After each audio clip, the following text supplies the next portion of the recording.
कृष्ण कृष्ण हरे हरे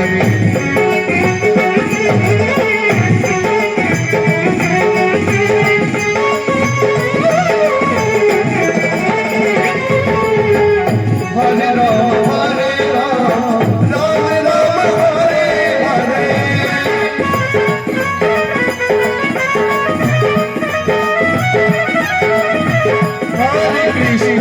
हरे कृष्ण कृष्ण कृष्ण हरे हरे हरे राम राम राम हरे हरे हरे कृष्ण कृष्ण कृष्ण हरे हरे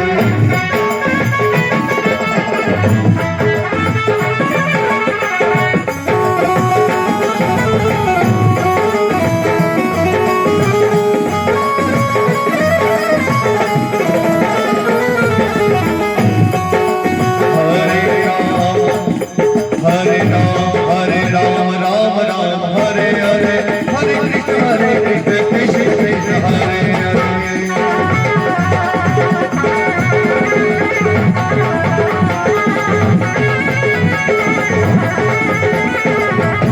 राम हरे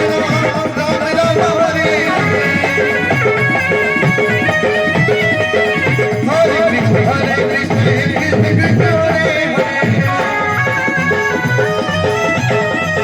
हरे राम राम राम हरे हरे हरे कृष्ण कृष्ण हरे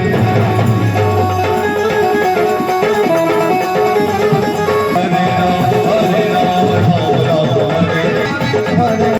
और मैं भगवान से प्रार्थना करूंगा कि आगे जो भी रहा भगवान आगे भी माहौल अच्छा और यहाँ का वातावरण सभी प्राणियों पर भगवान कृपा करते रहे, यही मैं भगवान से प्रार्थना करूंगा।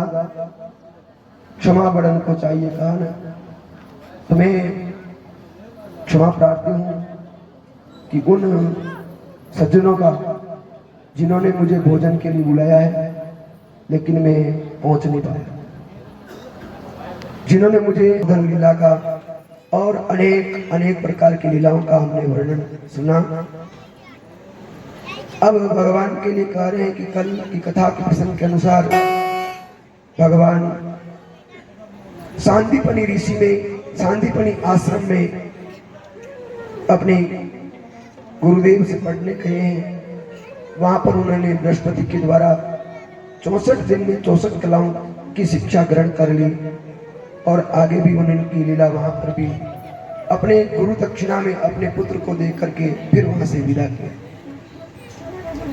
भगवान ने गोपियों को कह रखा था मैं आऊंगा, लेकिन भगवान पुनः अपनी लीला के अनुसार मथुरा में प्रवेश कर जाते हैं और मथुरा जाने पर जो अपने गुरुकुल में मित्र बने हुए हैं भगवान के परम मित्र उद्धव जी, वे बड़े परम ज्ञानी थे। अब बहुत दिन हो गए हैं, हमेशा नित्य क्रिया नित्य कर्म करने के बाद में भक्तिमय समय निकल रहा था उद्धव जी का। भगवान के साथ में नित्य यमुना महारानी में स्नान करना और अपना कार्य राजकाज की ओर देखते हुए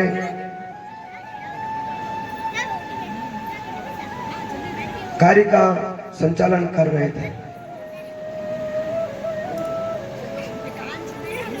यहाँ पर बात आती है कि ज्ञान पुरुषार्थ का फल है, ज्ञान पुरुषार्थ का फल है और भक्ति कृपा का फल है। बिना कृपा कभी भक्ति मिल नहीं सकती, कभी बिना कृपा से भक्ति हो ही नहीं सकती। ज्ञान को पुरुषार्थ से प्राप्त कर सकते हैं लेकिन भक्ति को नहीं। उद्धव को कहा, भगवान ने विचार करके कि मैं उद्धव ज्ञान की बातें बहुत करता है लेकिन प्रेम और भक्ति कैसे होती है इसको प्रैक्टिकल बताने के लिए मैं इनको कहीं न कहीं भेजता हूं।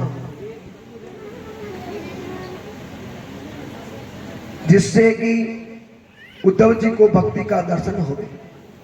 भगवान ने यह विचार करके उद्धव जी को वृंदावन भेजना निश्चित किया। उद्धव जी भगवान की आज्ञा के अनुसार वृंदावन गए हैं। वहां पर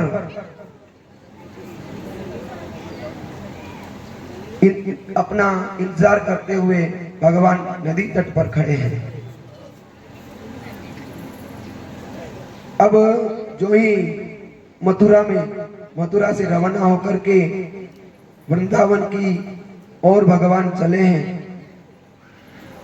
तो जो ही वृंदावन में पहुंचते हैं तो वहां पर उनका बहुत बड़ा स्वागत करते हैं। अब वो रथ चल रहा है, तो चलते चलते गोपियां कह रही है कि ये पहले एक रथ आया था जो मेरे प्यारे को ले गई। मेरा जो प्यारा था और मेरा जो आराध्य है उनको ले गए। अब ये कौन सा रथ आया है, न मालूम कहीं हमारे प्राण को तो नहीं ले जाएगा।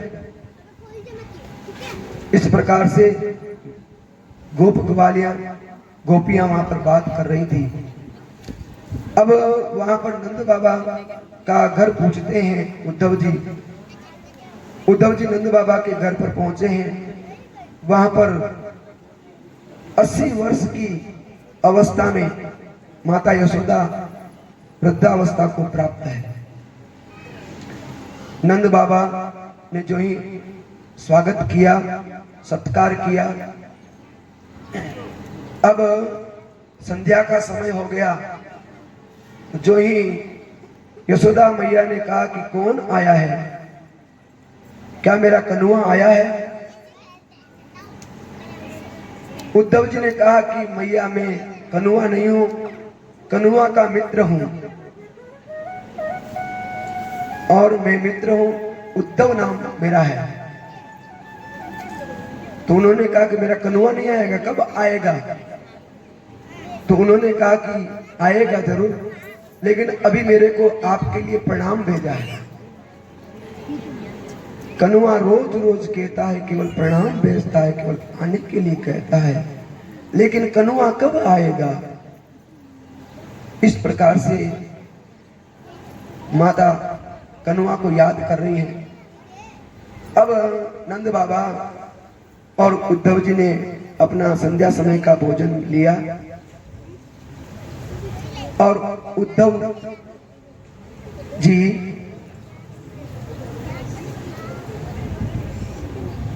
भोजन करने के बाद में जो ही अपने शयन स्थान पर जाते हैं तो लाठी को टेकते टेकते सहारे, लाठी के सहारे यशोदा मां आ जाती है और उद्धव को हाथ जोड़ करके कहती है, देख उद्धव, मेरे यहाँ कन्हुआ आता था, कन्हुआ इस प्रकार से रहता था, कन्हुआ ये था। हाथ पकड़ करके उद्धव जी को जो मां के साथ में, गोपियों के साथ में जो लीला हुई थी, वो लीला उद्धव को बताते हैं। हो न हो, मैंने कहीं मेरे कन्हुआ को यह बांधी हो, ई कारण से अब वो आनो नहीं चाहे। देखो उद्धव जी, मैं उद्धव को है, उद्धव कन्हुआ को यो बांध दियो, है ना? कन्हुआ रूठ गयो है मारो, वह मथुरा में जाकर बैठ गयो है। देख उद्धव, मेरे लाल को कहियो हाथ जोड़कर तेरी मां क्षमा मांग रही है।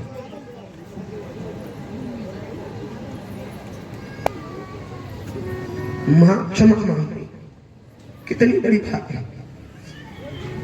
एक बेटे के लिए मां क्षमा मांगे।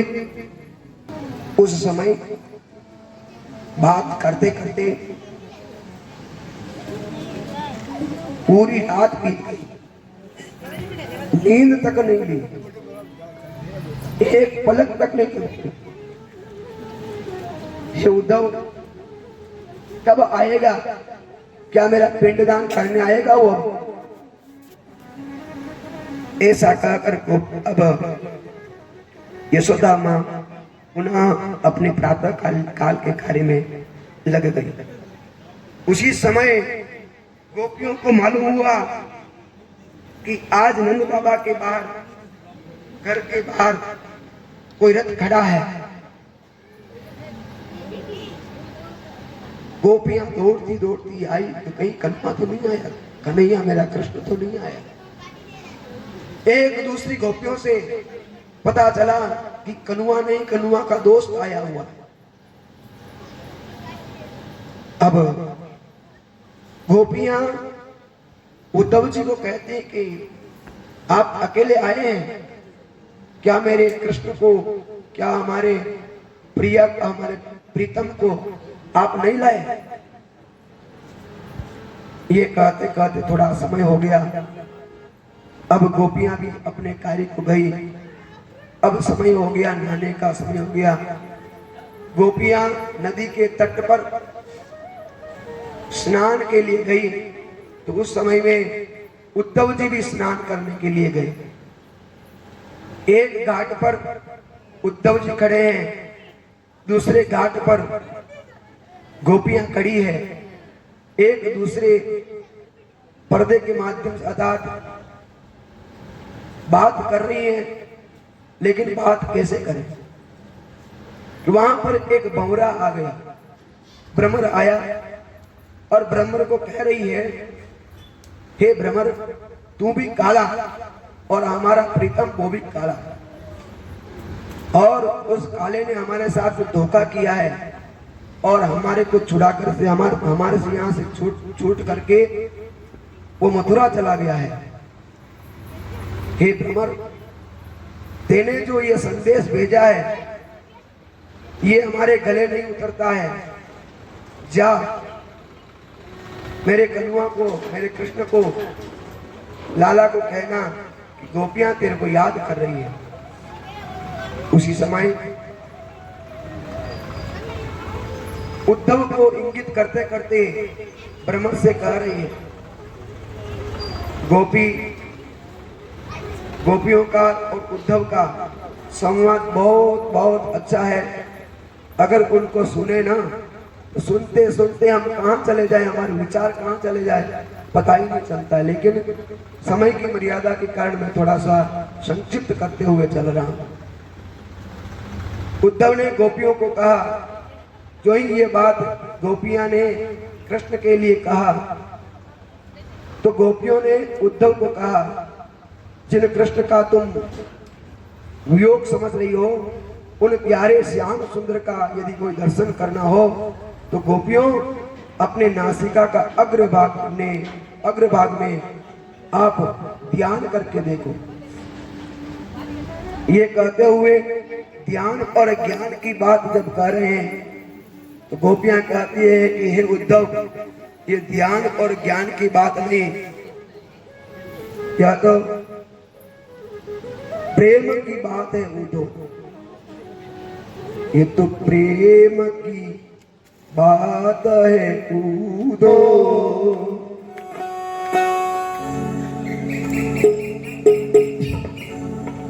तो यहाँ पर जो है प्रेम की बात करती हुई कहती है गोपियां, कृष्ण के विषय में कहती है और कृष्ण के लिए क्या क्या कह बैठती है।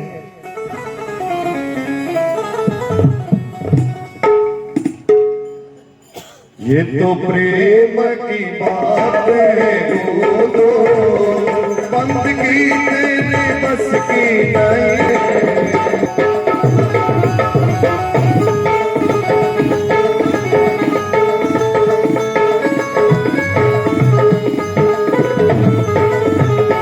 ये तो प्रेम की बात है दो बंद की तेरे बस की नहीं।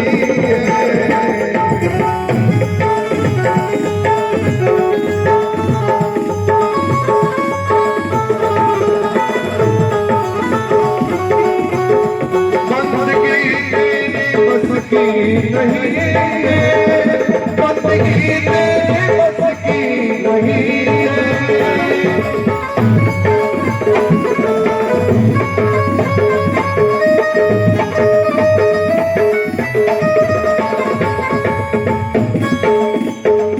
यहाँ सजदे होते सोते आशिकी इतनी सच्ची नहीं है।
सर झुकाने की फुर्सत नहीं।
हमारे को चल लिया है, अब और नया गुस्सा है तो तेने इसको योग ध्यान के लिए इस उद्धव को भेज दिया।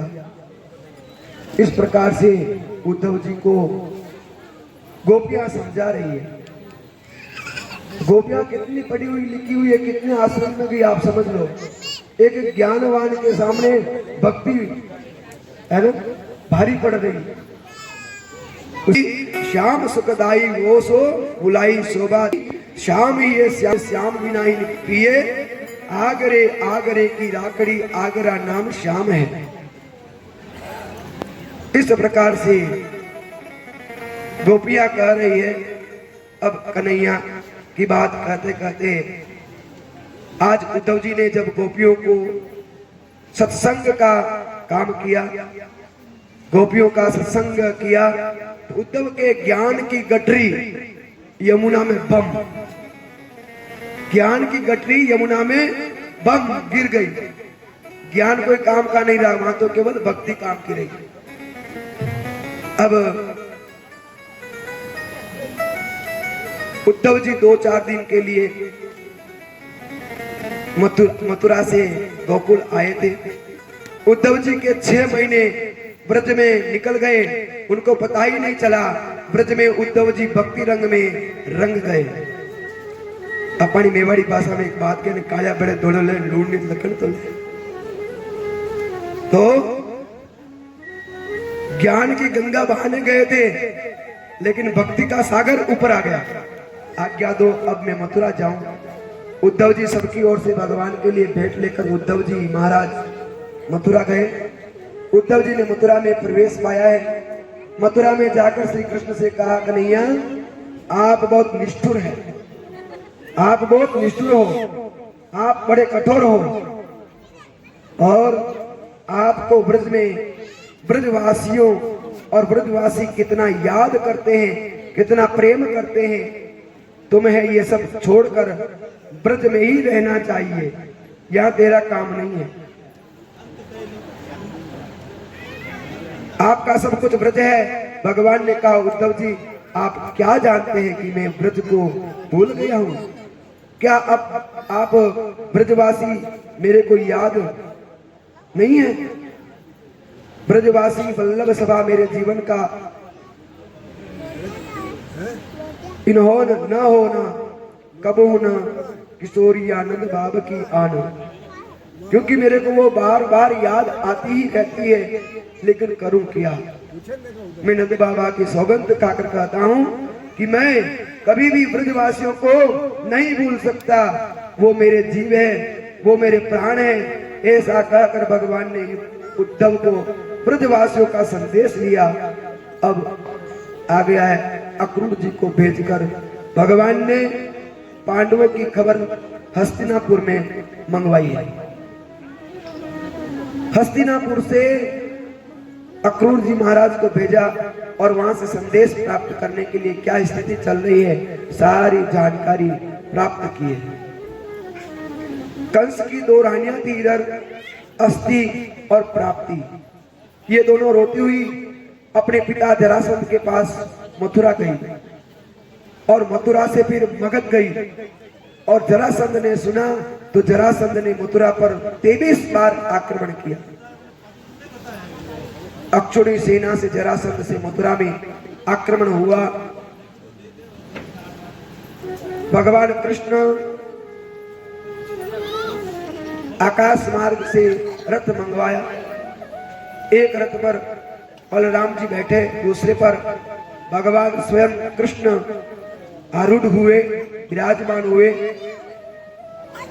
इधर से जरासंध ने मथुरा पर आक्रमण किया।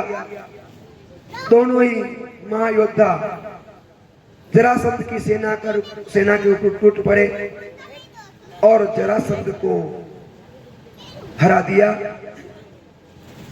मथुरा के लिए जो नारद जी का अर्थात जो ही जरासंध हार गया, अब आगे नारद जी का काम आ गया।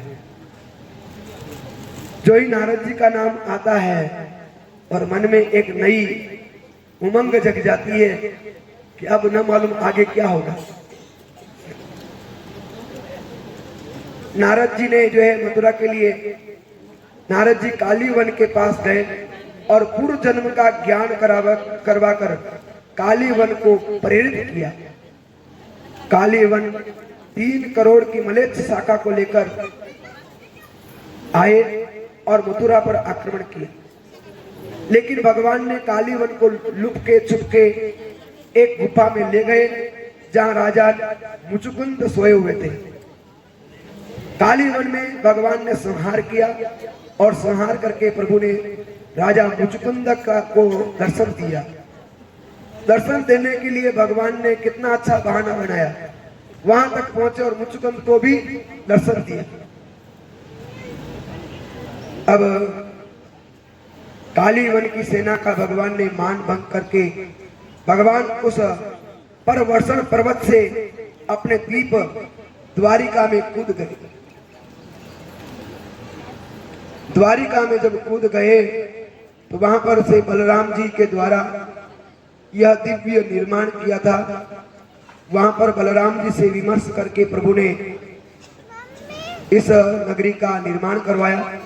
लेकिन महाराज जी परीक्षित जी सुखदेव जी से प्रश्न किया। परीक्षित जी महाराज पुनः भगवान सुखदेव जी से प्रश्न करते हैं, बड़ा सुंदर आप अब रुक्मिणी मंगल में प्रवेश कर रहे हैं। रुक्मिणी मंगल विवाह का क्रम है, इसमें भगवान प्रवेश कर रहे हैं। राजा के प्रश्न करने पर दिव्य और बहुत अच्छा एक ये प्रसंग है कि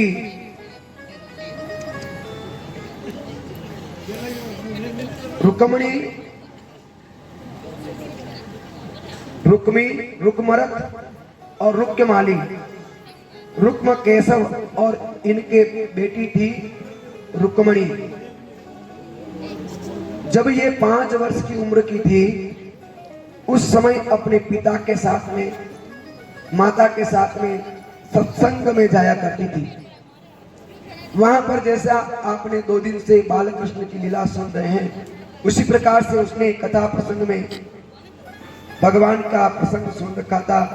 उसने एक ही बात समझ ली,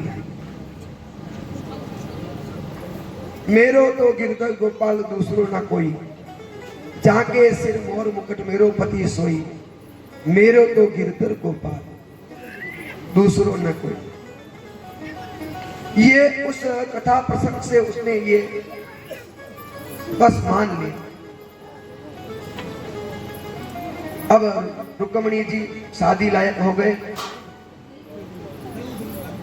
लेकिन रुक्मिणी ने मन में ये जो ठान रखा था कि मैं शादी करूंगी तो कृष्ण से ही करूंगी, क्योंकि बार बार जब सुना ना उन्होंने अपने मन में कृष्ण को ही उठा लिया। लेकिन कृष्ण का विरोध उसके भाई करते थे। राजा था जो रुक्म था, वो बार बार कृष्ण का विरोध करता था। लेकिन पिता ने भी विचार कर लिया कि चलो कोई बात नहीं, अपनी बेटी बड़ी हो गई है, विवाह लायक हो गई है, हम कृष्ण को ही वर लेते हैं जिससे काम अपना हो जाए। लेकिन भगवान को तो मंजूर और ही था। उधर रुक्मिणी का भाई कहता है नहीं, शादी करना तो मैं जहां कहूंगा वही होगी। अब वो दिन आने लगे, शादी का समय होने लगा, तो रुक्मिणी जी ने एक कागज लिखा और पुरोहित को वहां भेज दिया।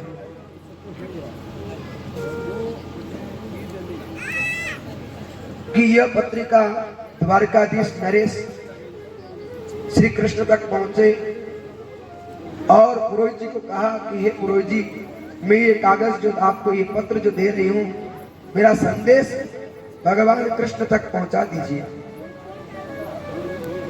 भगवान के पास में राज पुरोहित पहुंचे हैं और अपना परिचय पुरोहित ने दिया है। भगवान ने पूछा कि आप कहां से पधारे, क्या काम आए, किस प्रकार से आए। तो पुरोहित जी ने अपना परिचय दिया, मैं विदर्भ नगर से आया हूं, वहां की राजकुमारी ने आपके लिए यह चिट्ठी भेजी है, आप इसे पढ़िए। और इसका उत्तर मुझे दे खोलकर पढ़कर सुनाने लगा। श्रीमद् भागवत कथा में कहा है, श्रुत्वा गुणान भुवन सुंदर स्नवतां ते निर्विश्य कर्ण विवरैर औततापम रूपम दर्शाम दर्शमदाम किलवतालाभम स्वच्छत्वाशितम चीराम पत्रम में। रुक्मिणी जी ने पत्रिका में लिखा है, प्रभु मैंने आपको अभी इन आंखें अनुलिप्त हो गई हूं, मेरा मन अनुलिप्त हो गया है। मैं किसी भी स्थिति में शिशुपाल को पति के रूप में स्वीकार नहीं करूंगी। पति रूप में शिशुपाल को वर्ण नहीं करूंगी। वो पत्र, और जिस पत्र में गुप्त रूप से यह रुक्मिणी जी ने यह भी संदेश किया कि भगवान मैं आपकी आद्य सनातन भोग्या हूं। आप यह विचार करते होंगे मुझे कैसे प्राप्त करेंगे। तो उसके लिए रुक्मिणी जी ने उपाय बता दिया। करूंगी, राजकुमारी देवी के दर्शन पूजन को जाती है, वैसे ही मैं भी जाऊंगी, आपके दर्शन की अभिलाषा लेकर के मैं खड़ी रहूंगी।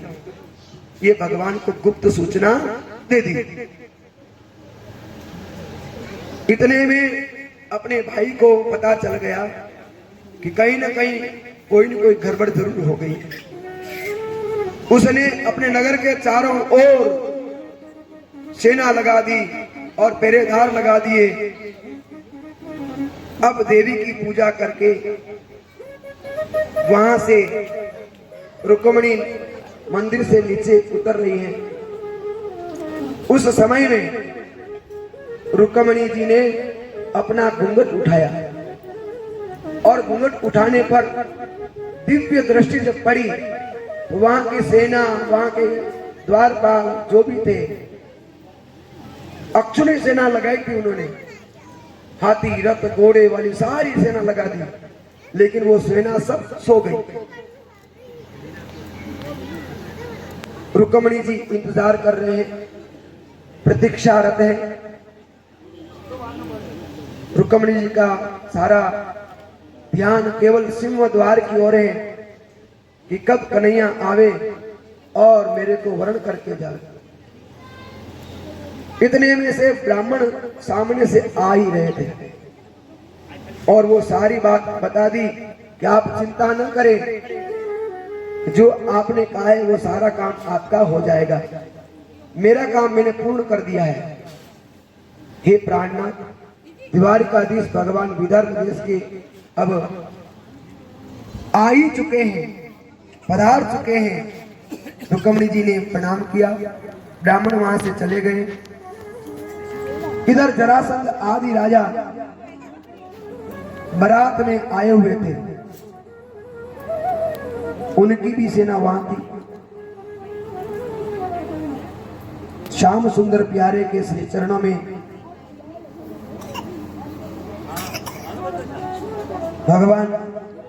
भगवान को भक्ति की भावना से रुक्मिणी जी ने और उन सखियों ने भगवान का गान किया। अब आप जान रहे हैं कि जब विवाह होता है ना तो सारी रस्में होती है, बाजोट में बिठाया जाता है, चंदन भी लगाया जाता है, सब काम किया जाता है, लेप किया जाता है और यहाँ पर बड़े सुंदर सुंदर भाव व्यक्त किए गए हैं। फिर भी हम इस सुंदरता को निहारते हुए आगे के क्रम में चलते हैं। उस समय रुक्मिणी जी मंदिर के अंदर से बाहर आए, सारे के सारे सो गए। सिंह द्वार पर भगवान ठाकुर जी आकर देख रहे थे। रुक्मिणी जी ने श्याम सुंदर के देखने के लिए घूंघट ऊपर उठाया और रुक्मिणी का आधार साक्षात प्रभु के दर्शन किए। दर्शन करके भगवान कृष्ण अपने रथ दौड़ा करके ले आए और प्रभु ने रुक्मिणी का हाथ पकड़ा और रथ में बिठाकर लेकर के दौड़ पड़े। अब जो ही दौड़े हैं तो भगवान ने जोर से अपना शंख बजाया, रुक्मिणी को आगे बिठा दिया और रुक्मिणी को लगाम दे दिया। अब आप विचारे रुक्मिणी हरण हो रहा है कि कृष्ण हरण हो रहा है? कृष्ण हो रहा है, इसके हिसाब से रथ और जला रही है। भगवान ने हाथ पकड़ के और रथ में बिठा करके लगाम उसको पकड़ा। अब कोई यो नहीं कह सके कि कृष्ण ले गया, समस्या थी। अब कृष्ण भगवान के हाथ में कुछ है नहीं। उसी समय उन्होंने शंख का ध्यान करके शंख बजाया, जोर से शंख बजाया। उस शंख के कारण सारी जो सेनाएं सोई हुई थी, महल के अंदर सारे जो सोए हुए थे, चारों तरफ जो शयन कर किए हुए थे, योग माया जो थी ना, उस कारण से सारे जागृत हो गए। और कोई टोपी संभाले, कोई भाला संभाले, कोई अपने घोड़े को संभाले, कोई अपने हाथी को संभाले। अब सबको मालूम नहीं चला क्या हो गया। उसी समय रुक्मणी जी थे, तो यहाँ पर वहां पहरेदार जो थे, पहरेदारों ने क्या किया, ले गयो है? अब कौन किसको ले गए पता ही नहीं चला। और इधर से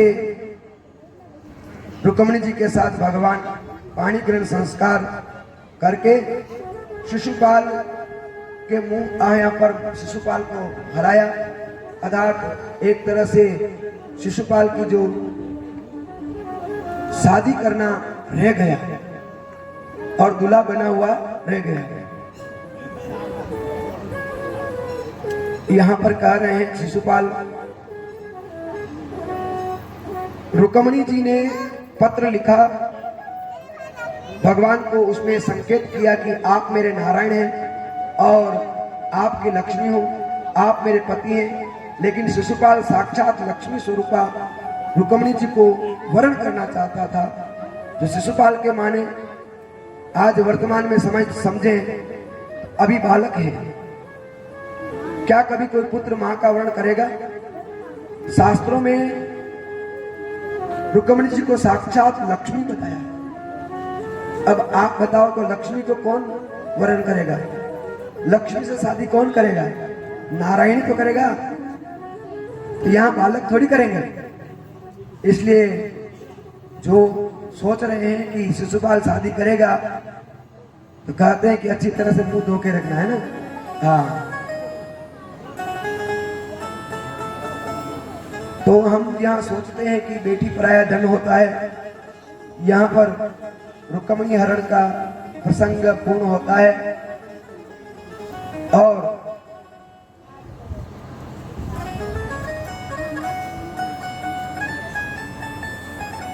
हर तरह से प्राणियों के मन में अशांति रहती है, जीवन में अशांति रहती है।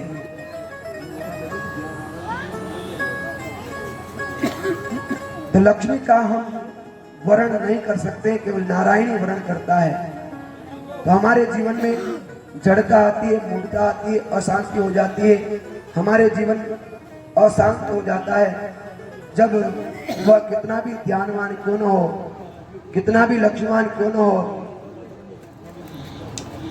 बेटी के रूप में या माँ के रूप में दर्शन करो तो ज्यादा अच्छी बात है। और पति तो केवल नारायण की ही है, लक्ष्मी जी। सुखदेव जी कहते हैं कि रुक्मणी जी के प्रथम पुत्र हुए, उनका नाम था प्रद्युम्न। ये कामदेव का अवतार रूप थे। और कह रहे हैं भगवान कृष्णचंद्र ने के पुत्र प्रद्युम्न महाराज के हाथों मारा गया। सम्रासुर प्रद्युम्न महाराज को सूतिका का ग्रह से यह उठाकर ले गया और सागर में फेंक दिया। प्रद्युम्न महाराज जो है सागर में जब गिर गए, वहां पर उनकी मृत्यु नहीं हुई, वहां पर एक मछली ने निगल लिया। अब मछुआरे ने मछली को पकड़ा, विश्वस्त है, प्रद्युम्न को सागर में फेंक तो दिया, प्रसन्न तो हो गए, लेकिन उस बालक को मछली ने निगल लिया और मछुआरे ने मछली को सम्रासुर राज के रसोई घर में भेज दिया। वहां पर जो काम करने वाली थी, रसोई का काम करने वाली रति, उस मछली को चीरा तो अंदर जो निकला, उनमें समझ गया कि ये मेरा पति कामदेव है। वहां पर 12 वर्ष तक प्रद्युम्न जी का पालन किया और सम्रासुर का वध किया। इस प्रकार से सम्रासुर को भी उद्धार किया। साथ में आगे आता है कि भगवान को भी कभी झूठ का कलंक लगता है। और हमारे शास्त्रों में कहा गया है कि चतुर्थी का यदि चंद्रमा देखते हैं, चतुर्थी का चंद्रमा देखते हैं तो कलंक जरूर लगता है, ऐसा मानते हैं। भगवान को भी एक बार कलंक लग गया और सत्राजीत जी महाराज थे, वो सूर्य भगवान के उपासक थे। सूर्य भगवान से समंतक मणि उनको मिली हुई थी। भगवान सूर्य नारायण के आशीर्वाद से वह मणि उनके पास में थी। एक दिन की बात है, भगवान कृष्ण और सभी राजा लोग, आसपास के सभी जो विराजमान थे सभा में, उस समय सत्राजीत के गले में वो मणि देखी तो उनको कहा भगवान ने, ये मणि आपको राजकाज में जमा करा देनी चाहिए, क्योंकि कहते हैं कि उस मणि से कुछ मुद्राएं निकलती थी, स्वर्ण मुद्राएं निकलती थी उस मणि से। भगवान ने कहा कि ये दिव्य जो मणि है इसको आप यहाँ जमा करा दो, जिससे राजकाज में व्यवस्थित काम हो पाएगा। सत्राजीत नाराज होकर के वहां से चले गए और सत्राजीत महाराज ने और जिनका सूर्य भगवान ने जो मणि दी थी, उस समंतक मणि से प्रतिदिन 160 तोला स्वर्ण मुद्राएं जो निकलती थी, उस कारण से भगवान ने तो अच्छी बात जान करके ये कही थी, लेकिन सत्राजीत उस कारण से भाग गया। और एक दिन की बात है कि वह सत्राजीत की मणि जो है चोरी हो गई। उस मणि को चोरी हो गई तो वहां पर जो शेर था, अर्थात उसका भाई, जो सत्राजीत का भाई, उस मणि को लेकर के गया था। तो अब पता चला कि भाई सत्राजीत का जो ये बंधु है ये मारा गया। वहां पर शेर ने उसको मारा था। वो सत्राजीत मणि जंगल में गिरी हुई थी। तो जाम्बवती की, अर्थात जामवंत की जो पुत्री थी, जो राम के समय में वर्णन आता है, श्री रामायण में उनका अच्छा चरित्र है, सुंदरकांड में उसका नाम आता है। तो जामवंत के वचन सुहाए, सुनी हनुमंत हृदय अति भाए। वो 17 मणि जो थी, शेर ने उनको मार दिया और मारने पर वो मणि वहीं पड़ी थी। वहां पर घोड़ा भी मरा हुआ पड़ा था। जब उस मणि को जामवती ले गई थी और अपने पिताजी को दे दिया। सत्राजीत महाराज प्रसेन जी को खोजने के लिए निकले। सत्राजीत महाराज जंगल में पहुंचे। खोजने पर महाराज का घोड़ा मरा पड़ा है। प्रसेन जी महाराज भी मरे पड़े हैं, लेकिन मणि कहीं नहीं मिल पाई। उस समय में उन्होंने पता कर लिया, हो या न हो, अर्थात कृष्ण ने मुझे मांगी थी, हो या न हो, कृष्ण ही ले गए। लेकिन इस प्रकार की बात नहीं हुई। उस समय में भगवान और कृष्ण जामवंती के साथ में युद्ध हुआ और सत्राजीत मणि को वापस पुनः प्रसेन जी महाराज को दी। इधर जामवंत जी की पुत्री थी जाम्बुवान, उसका विवाह भगवान कृष्ण के साथ में हुआ और सत्राजीत महाराज की जो भी कन्या थी, वो मणि भगवान कृष्ण ने वापस उनको ले जाकर के दी। राजा प्रसन्न हुए और वहां पर पुनः जामवंत जी की पुत्री का विवाह भी भगवान कृष्ण के साथ में हुआ। अब वो मणि सत्राजीत को वापस दी तो उन्होंने कहा कि अब मैं भगवान को कैसे मनाऊं, कैसे राजी करूं। सत्राजीत ने भी अपनी कन्या को, द्वारिकाधीश को शादी करा दी। उसके साथ में भी वो उस मणि को कन्यादान के रूप में, दहेज के रूप में सतराजीत महाराज ने दी, लेकिन भगवान ने उस मणि को लिया नहीं। उसी समय उस मणि को राजकोष में जमा कराया और उससे राजकाज का पूरा संचालन हुआ। यहाँ पर रोज 160 तोला सोना प्रतिदिन आया करता था और भगवान ऐसे ससुराल सबको मिले, है ना। उस समय में कहते हैं कि दहेज के रूप में भगवान ने ली नहीं मणि, और नहीं ली तो कहाँ क्या किया जाए। सतराजीत महाराज के द्वारा ही उस मणि को स्थापित कराया गया। तो भगवान को क्या चाहिए? केवल भाव चाहिए। और इस प्रकार से सतराजीत जी ने महाराज को मणि दी, भगवान कृष्ण को मणि दी, जिससे राजकोष का पूरा कार्य हुआ। सुखदेव जी महाराज कहते हैं कि परीक्षित इस प्रकार के एक दिन भगवान द्वारिका से दिल्ली में आए और अर्जुन के साथ लेकर यमुना किनारे संध्या के समय घूमने के लिए आए थे। ये समंतक मणि की कथा कम से कम 3 घंटे 2 घंटे 3 घंटे लगते हैं। संक्षिप्त में ही मैंने आपको बताया है। जब यमुना के किनारे घूमने आए, यमुना तट पर एक सुंदर युवती बैठी थी। अब उस सुंदर कन्या के साथ अर्जुन यह कौन है? भगवान ने पूछा। अर्जुन ने जाकर उसका परिचय पूछा। उस युवती ने अपना परिचय देते हुए कहा, अर्जुन मेरा नाम यमुना कालिंदी है और यमुना कालिंदी मेरा नाम है। मैं द्वितीया का स्नान होता है, कार्तिक मास के शुक्ल पक्ष में भाई दूज आती है, उस समय स्नान होता है। यमुना जी भाई है, अर्थात यमुना जी के भाई यमराज है और यमुना जी में भाई व बहन दोनों साथ में डुबकी लगाते हैं। यम द्वितीया भाई दूज के दिन यहाँ पर स्नान करते हैं। तो भगवान कहते हैं कि यमुना जी का स्नान पूर्ण माना जाता है।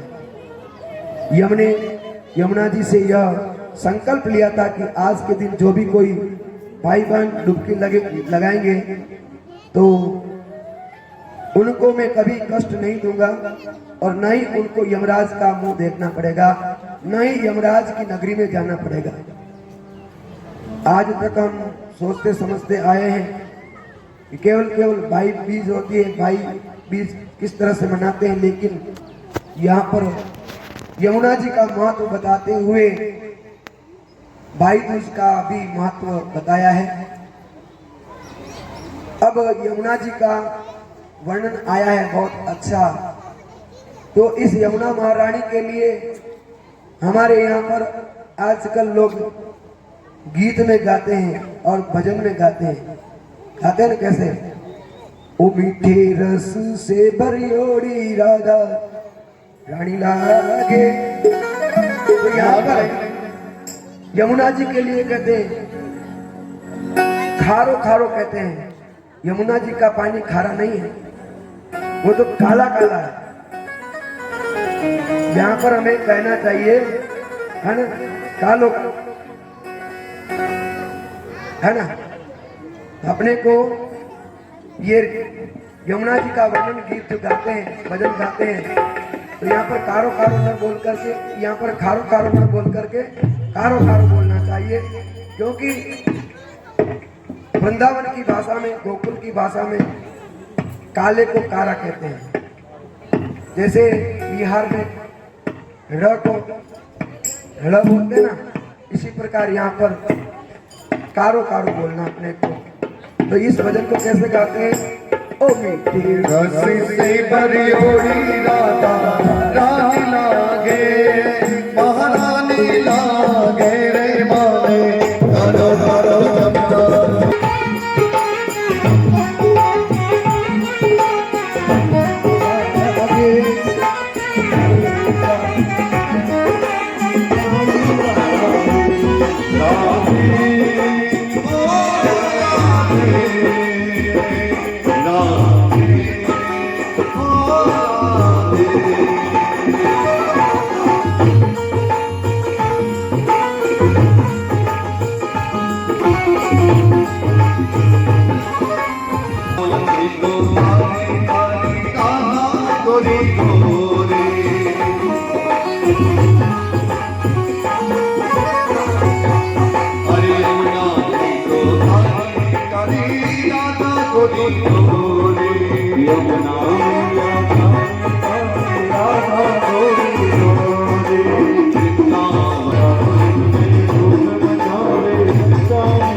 द्वारिका। इसी प्रकार से भगवान का सिद्धपुर की सुभद्रा का स्वयंवर हुआ। 7 बैलों के नाक में नकेल डाल करके भगवान ने सत्या को प्राप्त किया। मत्स्य को भेदन कर फिर लक्षणा को प्रभु ने प्राप्त किया। इस प्रकार से ये 8 जो पटरानियां हैं साक्षात अष्टधा प्रकृति स्वरूपा है। इस प्रकार से भगवान ने बामासुर का संहार किया। बामासुर ने अपने कारावास में कारागार में जो 16,108 कन्या को बंद कर रखा था, भगवान ने स्वयं उनका स्वयंवर किया, स्वयं ने उनका वर्ण किया। लीला तो भगवान करते हैं। लोग बात कहते हैं कि एक घर वाली एक बाहर वाली और प्रेमियां हो जाती, क्या होता है ना। भगवान कृष्ण ने थी तो भी 16,108 रानी किए, तो हम क्या चीज, हम भी तो कर सकते हैं। भगवान ने जैसा किया वैसा करो, हम थोड़ी मना करते हैं। एक दिन भोले बाबा ने किया वो भी करो, एक घूंट हाथ भर के बता दो, है ना। भगवान जो करते हैं ना वैसा आजकल नकल करने लगे लोग, है ना। भगवान के प्रेम को बदनाम करते हैं। ये वेदों की ऋचाओं के साथ में यह भगवान ने स्वीकार किया है। ये 16,108 जो कन्या बताई गई है, ये वेदों की ऋचाएं हैं, उनको भगवान ने स्वयं ने स्वीकार किया है। जो लोग ऐसा कहते हैं कि भगवान ने तो ये किया वो किया, ये सब गलत बातें हैं। भ्रामक बातों के अंदर न जावे। हम निवेदन करें कि भगवान ने जो काम किया है, काली नाग को अपने जो वासना स्वरूप को भगाने का काम किया है। एक दिन देखा काले नाग को पकड़ के बताओ हमें भी, है ना। भगवान जैसा करता है वैसा न करें, भगवान की नकल न करें। भगवान तो केवल लीला तो केवल परमात्मा ही कर सकता है। जीव तो हम सब तो कर्म करते हैं, लीला करते हैं। लेलम ललाट इति लीला, लेलम ललाट इति लीला। जो हमें परमात्मा में लीन कर दे, जो हमें परमात्मा की भक्ति में डुबो दे, उसे कहते हैं लीला। परमात्मा से दूर न करें, हम हमारे आराध्य में लीन हो जाएं। जिस लीला को देखकर सुनकर या गाकर प्रभु में लीन हो जाए, उसे कहते हैं लीला। यह प्रभु की लीला है। फिर भी हमारे आचार्यों ने बहुत बहुत विचार करते हुए मंथन किया है। यमुना जी की कथा प्रसंग के साथ साथ में राजा बलि के यहाँ पर 100 पुत्रों में प्रथम पुत्र थे बाणासुर, जिनके द्वारा द्वार पर भगवान 3 पग पृथ्वी मांगने गए थे, वही राजा बलि थे। यहाँ पर अपने चित्रलेखा नाम की सहेली के विषय में कहा है, अनिरुद्ध जी को अपने राजमहल में पहुंचाया, लेकिन नारद द्वारा यह भगवान को ज्ञान हुआ। भगवान बलराम जी से विचार विमर्श करके बाणासुर से युद्ध करने के लिए गए और बाणासुर का संहार किया। बाणासुर का संहार करने के बाद में प्रातः काल जब अपने भगवान अपने कार्य से निवृत्त हुए कि एक दिन की बात है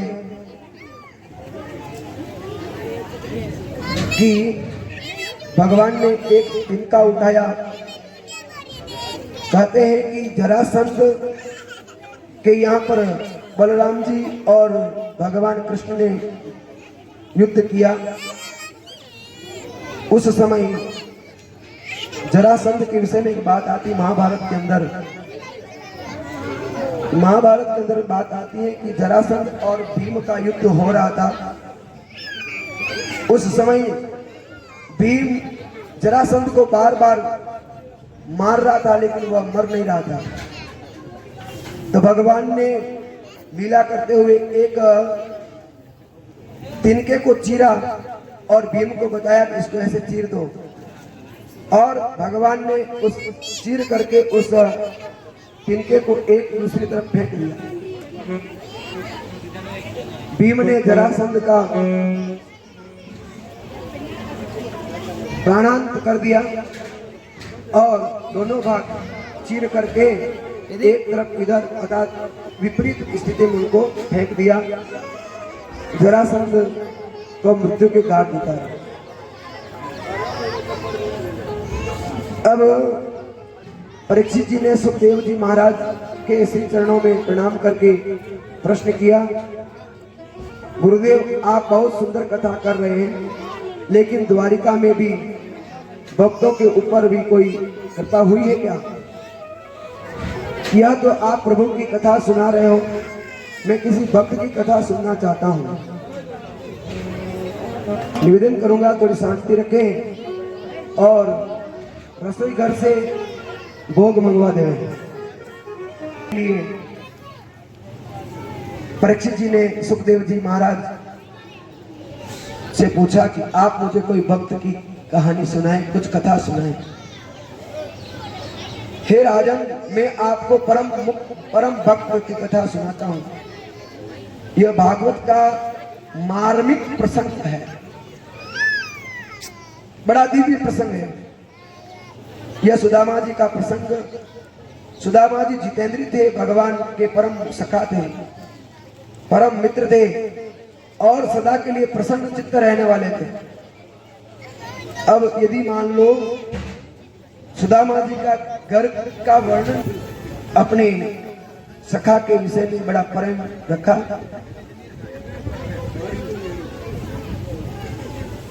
अब उनकी पत्नी सुशीला ने कहा कि प्रभु पतिराज, हम कितने दिन इस प्रकार से भूखे रहेंगे, कुछ अपने मित्रों से कहो ना। उन्होंने कहा कि मित्रों को ये बात कहने की थोड़ी होती क्या, ये तो अपने कर्मों का प्रारब्ध होता है। कैसे मैं इनकी भूख मिटाऊं और अपने घर में जो बाल बच्चे हैं उनको कैसे मैं उनकी भूख को तृप्त कर सकूं मैं। आप कोई उपाय करते हो, अब मैं उनका पालन कर कैसे करूं? मांगने का काम मेरा नहीं है। सुदामा जी को कहा कि कोई बात नहीं, भगवान से मांगो नहीं, अपने मित्र से नहीं मांगो, कोई बात नहीं, कभी कभी मित्र से मिलने तो जाओ,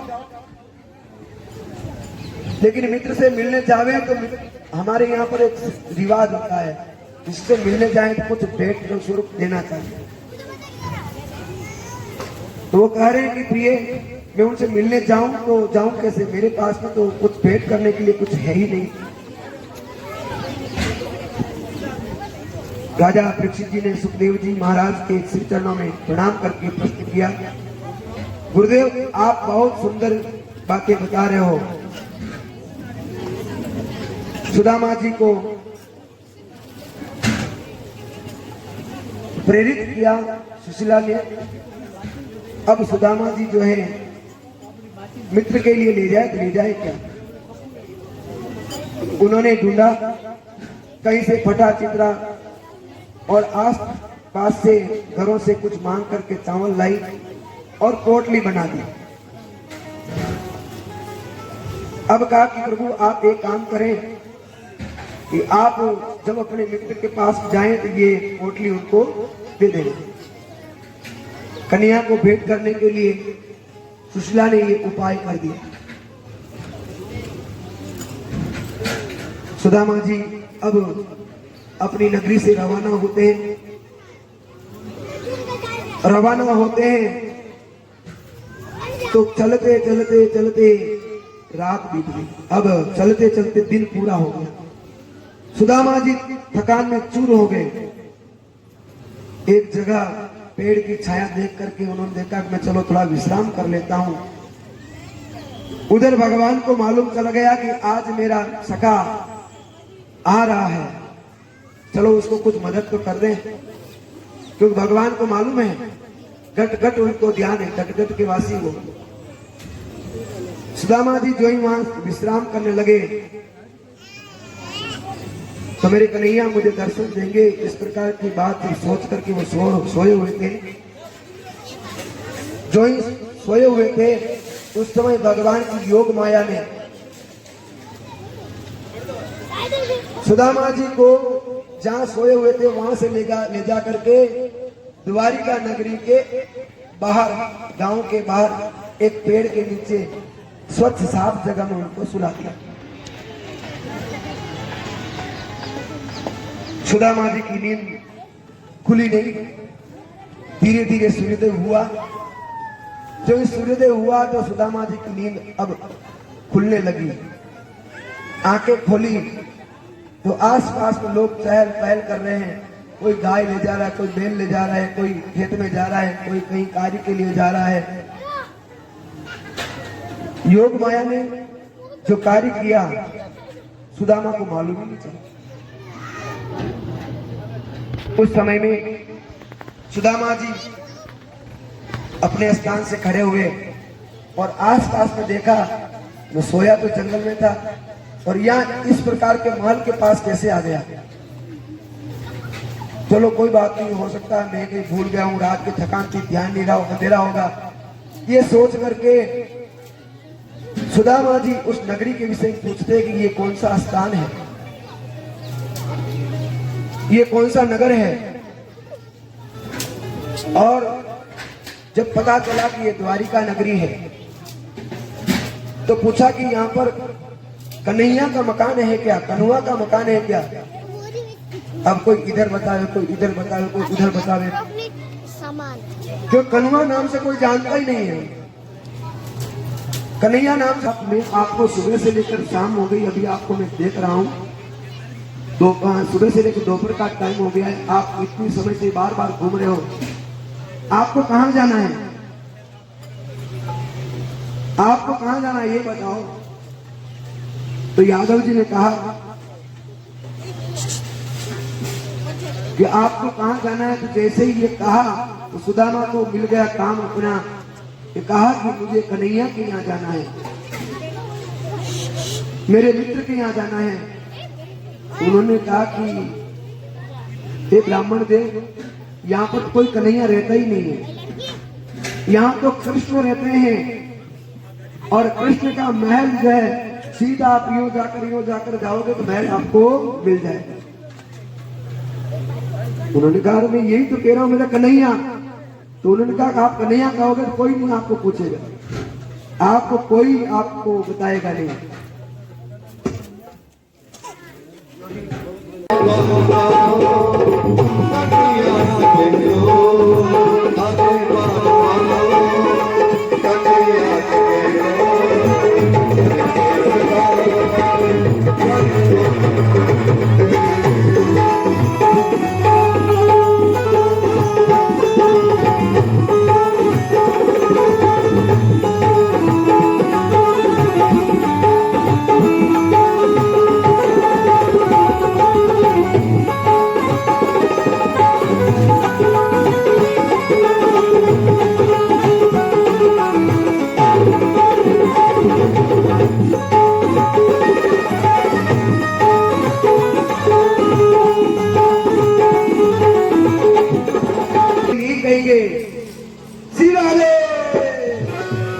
और ताली बजाने के लिए थोड़ी देर के लिए कहेंगे, फिर याद करोगे कल कोई कहने वाला नहीं मिलेगा। क्योंकि भगवान के नाम से ताली बजाना गुणगान करना जितना कर लीजिएगा। श्री राधे।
जाकर के दे दो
लगाया गले सुदामा तुमो चले आओ हम लगाया गले सुदामा तुमो वो सुनते ही दौड़े लगाया गले सुदामा तुमो सुनते ही दौड़े चले आओ लगाया गले सुदामा तुमो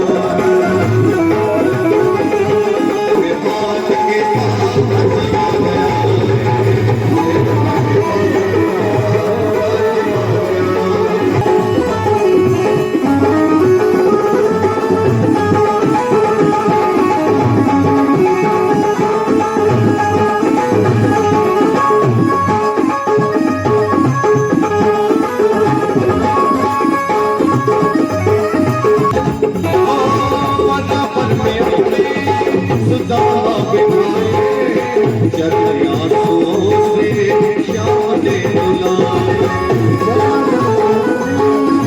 सुदामा बिठाए चरण आंसुओं से श्याम ने बुलाए। बड़ा सुदामा बिठाए चरण आंसुओं से श्याम ने बुलाए सुदामा बिठाए चरण आंसुओं से श्याम ने बुलाए।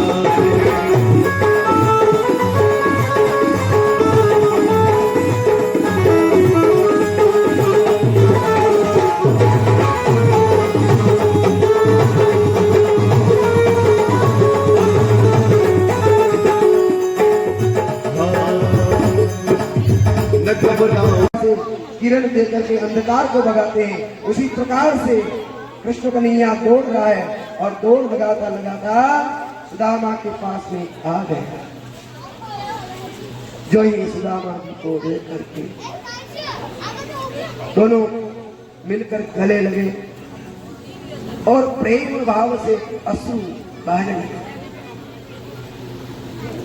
प्रेम भाव से अश्रु बहे उसी स्वयं भगवान सुदामा के चरण आधार अपने आसन पर बिठाया, ले गए अपने राजमहल में।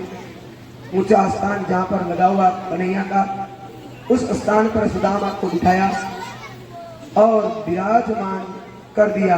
प्रभु ने कहा, यह सुदामा, सभी लोगों को भगवान ने कहा ये सुदामा मेरा मित्र है, लेकिन मित्र तो बाद में, लेकिन मेरे यहाँ एक महापुरुष पधारा है, महापुरुष आए हैं।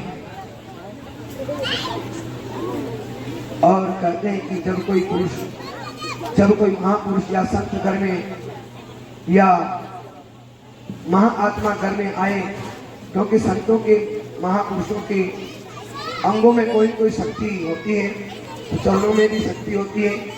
घर में कोई भी महापुरुष आए या गुरुदेव आए तो चरणों को धोना चाहिए। भगवान ने अपनी पटरानियों से परात मंगाई और परात चरणों के नीचे रखी और अब पांव को धोने लगे। जो ही भगवान पांव को धोने लगे, अनेक जगह से कांटे लगे हुए हैं और जैसे पांव पूरा छलनी पलटा है। देख सुदामा की दीन दशा, करुणा करके करुणा निधि होए, पानी परात को हाथ छुयो नहीं, नैनन के जल दो पग धोए। अपने आंसुओं से सुदामा जी के पांव धो दिए। अब सुदामा को स्नान कराने के लिए जल मंगाया। जल भी 16,108 रानी एक एक घड़ा लाया, तो बेचारा का क्या हाल होगा समझो।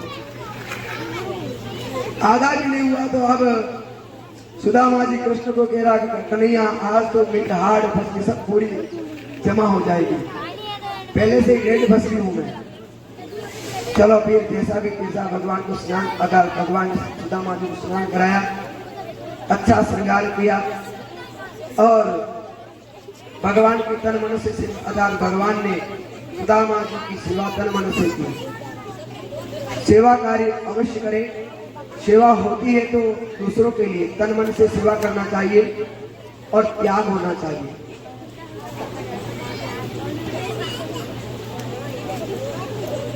हमारे पास सब कुछ होता है, इतना प्रभु ने हमें दिया है, और उस समय यदि त्याग करें तो त्याग है। परिवार में, समाज में रहकर यदि त्याग करें तो त्याग है, तो ही त्याग कहलाएगा। अच्छी तरह समझना चाहिए, सेवा दूसरों की, त्याग अपने लिए, और प्रेम, सेवा दूसरों की, त्याग अपने लिए, और प्रेम होता है केवल ठाकुर से। प्रभु द्वारिका जी से प्रेम करना चाहिए। आज स्वयं भगवान स्वयं अपने हाथों से सेवा कर रहे हैं। आसन लगाकर चौकी लगाई, इस प्रकार से सुदामा जी को सुसज्जित करके उनको कहा कि भगवान सुदामा जी से वार्तालाप कर ही रहे थे। देखा भगवान ने सुदामा का स्वागत कर लिया, स्नान करा दिया, सब कुछ कर दिया। लेकिन सुदामा जी अपने कांच का जो पोटली है बार बार छुपाने का प्रयास कर रहे हैं। भगवान ने उस पोटली को लेना चाहे। सुदामा ये क्या है, लेकिन सुदामा वापस उसको छुपाए। लेकिन कपड़ा जो है वो बहुत पुराना था, उसमें कुछ दाने निकलने लगे। कन्हैया ने अपने प्रेम से झट से उस पोटली को छीन लिया और कहा कि क्या ये भाभी ने दी जो निशानी है। उसी समय उठाया और खोलकर देखा और भगवान ने जो कच्चे चावल ही मुंह में डाल दिया। बोल गिरिराज धरण की द्वारिकाधीश की जय। डाली और तीसरी डालने लगे और लक्ष्मी जी तुरंत दौड़े। अरे क्या कर रहे हो, रुको रुको रुको रुको, क्या हुआ। दो लोगों का तो राज दे दिया, अब तीसरा और दो के अपन कहाँ रहेंगे, है ना। पहले भी आप देते आए, अभी और दो तो क्या हो जाएगा। भगवान को रोक दिया। चलो यहाँ पर तो बात होती है, ठीक है, आपस में यह प्रेम भाव की बात हुई। सुशीला ने सुदामा को अब यहाँ पर जो है, सुदामा जी केवल मित्र से मिलने के लिए आए थे, तो भगवान उस चावल के बदले में कृपा कर दी। लेकिन एक दिन 2 दिन हो गए, लेकिन रहते रहते 6 महीने हो गए, मालूम ही नहीं चला 6 महीने कहाँ गए। कहा तुरंत ऐसे सरल भाव से कह दिया तो जाओ, रास्ता है। अब आप विचार करो, किसी से अपने मान से हम लोग मान लो जाए कहीं और सीधी ऐसी बात कर दे तो क्या होता। अब सुदामा जी सोच अब का ठीक विदा ले लिया, वहां से रवाना हुए। सोचते जा रहे नहीं ठीक किया यार, कुछ किया भी नहीं हाथ से। अब वहां पहुंच गए अपने गांव में, देखा तो चकाचक महल बने हुए। सुशीला जी पूजा करे भगवान की और वहां पर देखा सुदामा जी ने अपनी पत्नी के ऊपर शंका व्यक्त कर दी तो तू यहाँ कहाँ से लाई, कितना लाई, कहाँ से लाई, ऐसा कैसे हो गया, सारी बातें पूछी। तो सुदामा जी का हाथ पकड़ करके मान के अंदर ले गई और कहा कि ये जो कन्हैया बैठा है ना, इसने सब कुछ दिया है। साक्षात भगवान प्रकट हुए, उस समय दर्शन दिए और सुदामा जी को आनंद कराया। यह सब धन मैंने ही दिया है। भगवान ने कहा यह बताना पड़ेगा, है ना। उस समय ये परीक्षा की घड़ी आ गई भगवान की, भगवान ने बताया। उस समय में भगवान प्रकट हो गए। प्रकट होकर के भगवान के सामने सुदामा जी और सुशीला दोनों जो है भगवान की आराधना करने लगे। धीरे धीरे सब कुछ आनंद हुआ। ये बहुत बड़ी मार्मिक कथा आज हम यहाँ पे कर रहे हैं। भगवान कृष्ण भगवान इधर गोकुल में एक द्वारिकाधीश नाथ एक दिन एक पेड़ के नीचे सोए हुए थे। यहाँ पर यदुवंशियों की कथा भी आती है। मूसल के पीसने के कारण आरा जो बन गया था, पानी में डालने के कारण, संतों का परीक्षा करने का मूसल का पीस करके जो चूर्ण डाल दिया पानी में, उससे सरकंडे बने। उसके कारण से जो है यदुवंश नष्ट हो गया। और एक दिन पेड़ के नीचे जो है भगवान पांव के ऊपर पांव रख करके सोए हुए थे। पहले आया, उसने एक पक्षी समझ करके तीर लगाया, भगवान के अंगूठे में लग गया और भगवान गोलोक धाम को पहुंच गए। बोल द्वारिकाधीश की। भगवान का कथा प्रसंग बहुत है, बहुत है। हरि अनंत, हरि कथा अनंता, है ना। हरि अनंत है और भगवान कथा भी अनंत है। और भी कभी भगवान, हम तो ये कहेंगे कि ऐसा मौका और देवे, ऐसा भाव और देवे जिससे कि ऐसे कार्य होते रहे। अब प्रभु परम धाम सिद्धार्थ गए हैं। यहाँ पर कथा प्रसंग को हम थोड़ा विश्राम देते हैं। समझाने वाली कथा है कि आपके प्रश्न कहीं जो भी आपने कोई प्रश्न करके यहाँ बैठे होंगे, मैं समझता हूँ कि कहीं न कहीं आपके उत्तर जरूर मिले होंगे। पूर्णाधर्वे पारा पवसो पूर्णा पूर्णारा पव वसने भाविग्रीणा वाहाएकमूर्जन्मो साधकरातो स्वाहा वसि सदाधारं वसो भवद्रमसि सहस्रधारं माधिर्वासविता पुनः भवनेन सतधारेण सुवर्णमनुक्षा ॐ पूर्णे स्वाहा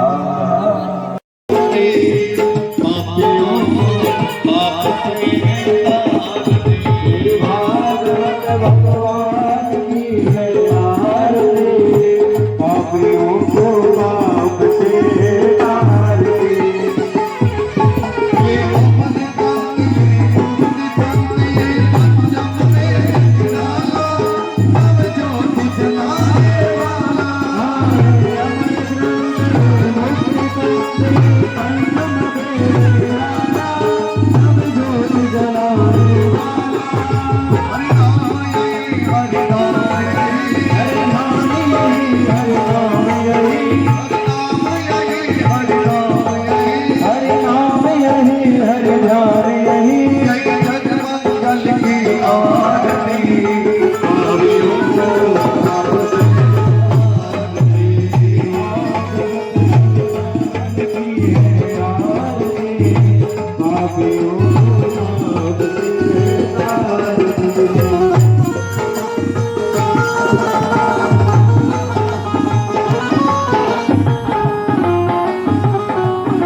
भगवान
की आरती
दया दे